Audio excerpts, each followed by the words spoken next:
Good morning everybody and welcome back to another weekly recap. In the weekly recap, I like to go over any news related to the old school RuneScape community this week, and today we have a lot to talk about. Now, not only yesterday did we get a game update, but we also got a beta test world for the upcoming A Kingdom Divided quest and Archaea spell rework. So it is live now and you can test out all of the new Archaea spells. As always, I'll be covering the weekly Q&A and of course anything else interesting in the community this week. Anyway guys, I hope you enjoy and let's get started. Alright, so yesterday we did get a game update. It was titled Archaea Spellbook Rework and A Kingdom Divided Preparation. Now, like I was mentioning earlier, the main thing that was released yesterday was a tournament beta world. Now it seems like yesterday's update did cause a fair number of bugs, however more so in existing content and less so in the new Archaea Spellbook. And on top of that, there was also a few changes that were just straight up reverted. Not that they were bugged in any way, however it does seem like it was a bit of an oversight. Now first up here we have the Archaea Spellbook Tournament World. Now for those who don't know, the Archaea Spellbook is getting a massive overhaul. A few things will be staying the same, however most things are going to be changing.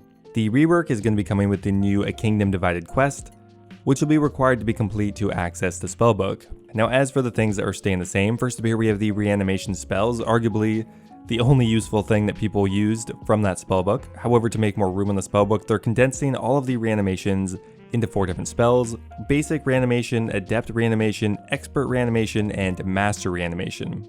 And on top of that, all of the existing teleports are going to be remaining the same because those were also the only other thing that people did occasionally use from the spellbook. Now as for the new spells, there are quite a few different ones. I haven't actually tested them out on the tournament world yet. Let me know if you'll be interested in watching a video testing out all the spells individually. However, to summarize, first up there are some new combat spells. First up there are the grasp spells at 3 different levels. The grasp spells are going to be somewhat like freeze spells, except they're going to work a little bit differently. Instead of being a spell like Ice Barrage where you cast once, help to freeze them, and then usually switch to something else, grasp spells look like something you need to continually be casting to impede the movement.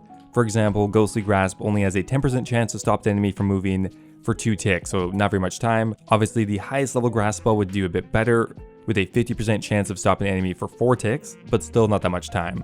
Now the other main combat spell is the Demon Bane spell. This would be the go-to magic damaging spell to use against demons, and at the highest level would have a base max hit of 30 with Dark Demon Bane. There's also a new category of spell called Corruption that you'd mainly use in PvP, that essentially slowly drains the prayer of your opponent, perhaps making them easier to smite.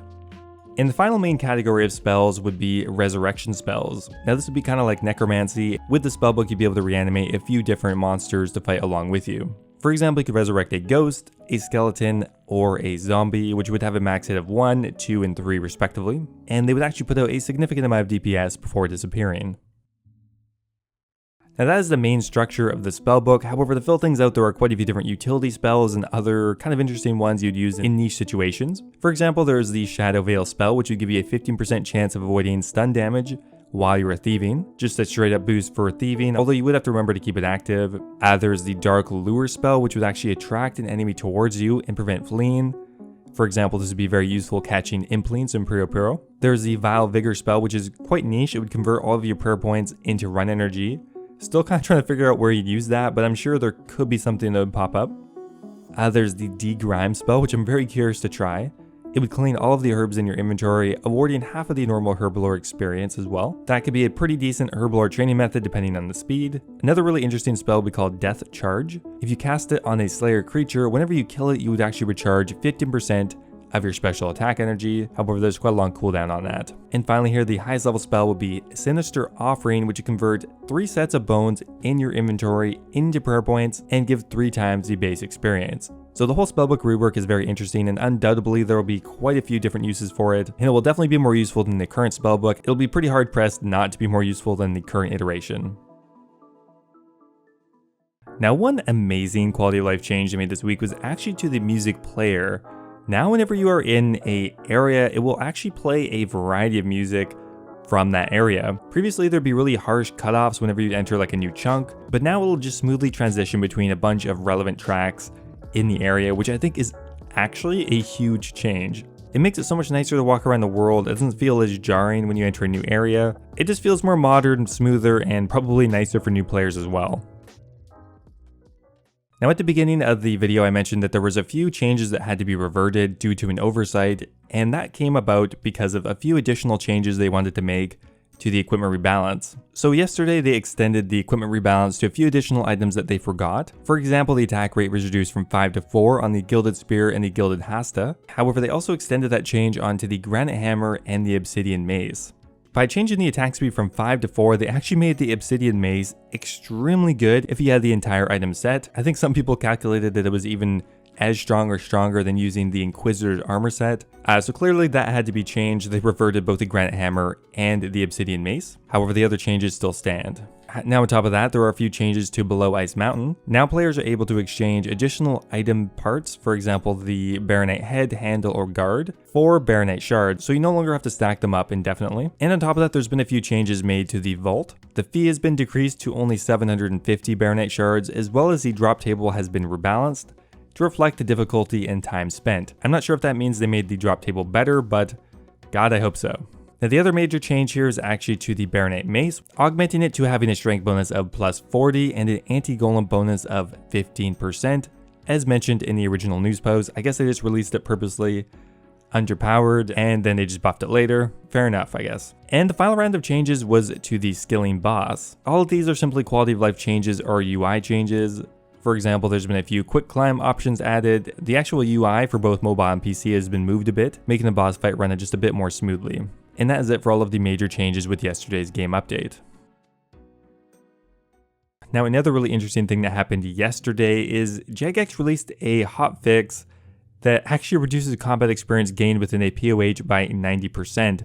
This is just a temporary fix while they investigate a training method that has been used to gain an accelerated amount of combat experience. Now I believe there's an exploit that possibly has been in the game using the Heal Other spell, and I think it's probably related to that. Most likely they will patch that and then buff up the experience. One thing to note though is the Prayre experience gained within a POH has not been reduced, as we can continue training using a Gilded Altar. Now just yesterday they've added in a few new recolors for rewards from the new A Night at the Theater quest. Here's what they look like. There are now some new reskins for the Garazi Rapier, the Sanguinesti Staff, and the Scythe of Viter. Pretty cool. They kind of remind me a little bit of the Hallowed Sepulchre as well, but they look pretty stylish.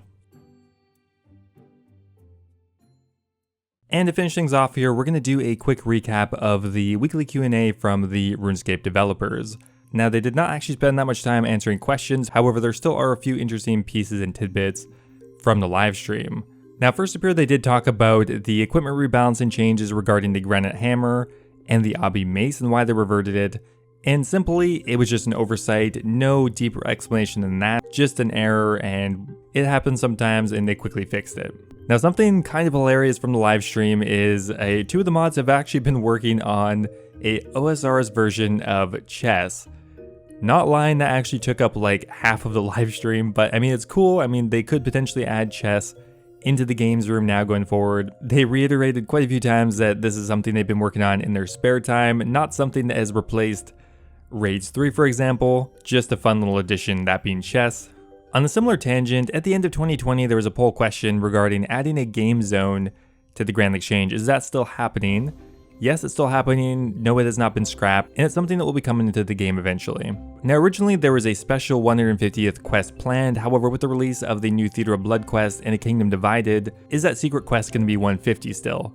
No, it is not, unfortunately. While it would have been nice to have that quest be the 150th just because it's a clean number, we're not going to delay content just for something that is purely cosmetic. Could you guys take a look at Elite Clue rewards? Currently, they are terrible. Now, they do agree that Elite Clue scrolls are one of the worst to actually do. Part of the issue is that the third age rate from Elites is actually rarer than hard clues, and that has to do with the fact that there are a bunch of gilded items on the mega rare drop table. There is a mod looking into making a few changes here though. Whatever happened to the Hunter Guild and runecrafting minigame that you revealed this year? That was simply an ideation day idea, not fully fleshed out, and there's no guarantee that it will ever even come to poll. Is it possible to add in a faster method for smithing cannonballs, for example the blast furnace? Well, this is a question that is clearly from an Ironman perspective. Generally, they would like to avoid the gameplay of just paying money to make your problems go away for Ironman. Right now, there's a trade-off from smithing cannonballs, which is less efficient. However, it does speed things up later. They think it's a fair trade-off right now, and just adding in an easy way to get cannonballs would definitely shift the meta. And the final question here is one I was particularly interested in, although they didn't really answer it. Are you guys aware of all of the price drops of PVM items, and do you see that as a problem that could be solved? I was very curious about this question, but they didn't really answer whether they thought it was a problem. They just kind of tried to theorize what the issues were. So sadly, no definitive answer from Jagex on that one, but it was an interesting question. Anyway guys, that is it for the weekly recap. I hope you guys enjoyed it. As always, if you do enjoy the video, always appreciate it if you leave a like on it. Thanks for watching guys, and I will see you next time.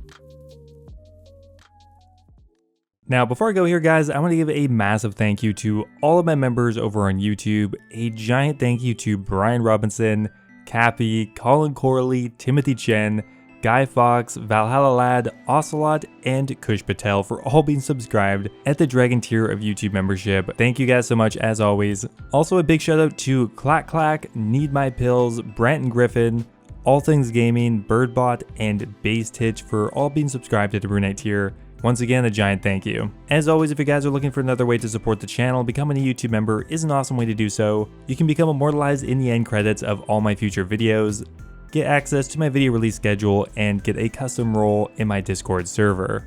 Thanks again guys, and I'll see you next time.